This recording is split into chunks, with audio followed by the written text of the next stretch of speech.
दोस्तों, समय और समझ जिंदगी में किसी को भी एक साथ नहीं मिलती है। जब समय आता है तो समझ नहीं रहता और जब समझ आता है तो समय ही चला जाता है। लेकिन मैं आपसे यही गुजारिश करूंगा कि आप समय रहते समझ को समझ लीजिए और जीवन में सफल और कामयाब बन जाइए।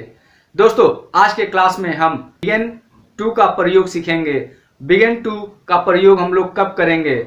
स्पोकन में, बोलचाल में हमें अधिकतर ऐसे सेंटेंस मिलते हैं जिसे लेकर हम काफ़ी कंफ्यूज हो जाते हैं कि ऐसे सेंटेंस को, ऐसे वाक्यों को कैसे ट्रांसलेट करेंगे, या किसी ने हमें कहा तो हम उसका रिप्लाई कैसे करेंगे।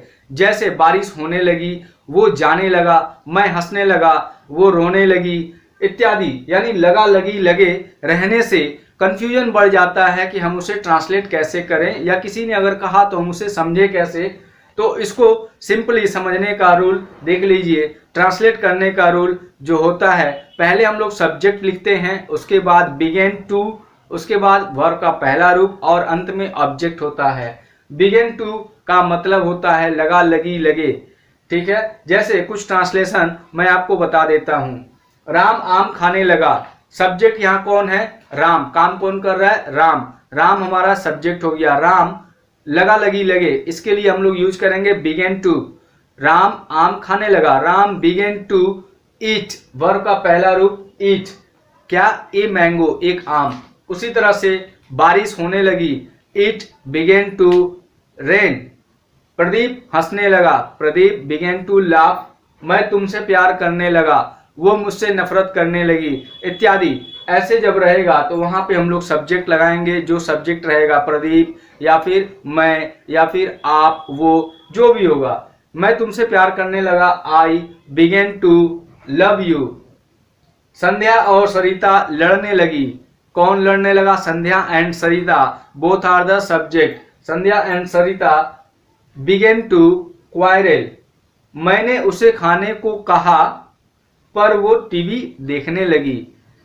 मैंने उसे खाने को कहा, यहाँ पर ये हमारा एक सेंटेंस है जिसको हम लोग टेंस में पढ़ चुके हैं। सब्जेक्ट V2 और ऑब्जेक्ट का प्रयोग करके ट्रांसलेट करते हैं। सब्जेक्ट यहाँ पर मैंने यानी आई, कहा सेड, V2 हो गया। से का दूसरा फॉर्म सेड होता है, यानी ये V2 हो गया।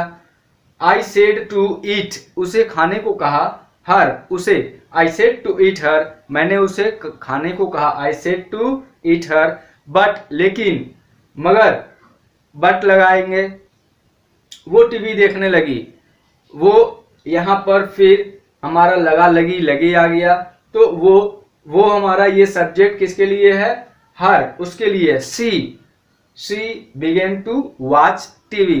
इस प्रकार से बहुत सारे एग्जाम्पल्स को हम प्रैक्टिस करके अपने डेली बोलचाल में यूज कर सकते हैं और अपने स्पोकन को स्ट्रांग बना सकते हैं। ये वीडियो अगर आपको पसंद आई हो और आपने इससे जरा सा भी कुछ सीखा हो तो एक लाइक के साथ एक शेयर जरूर करिएगा, और हाँ, चैनल को सब्सक्राइब करना तो बिल्कुल भी मत भूलिएगा।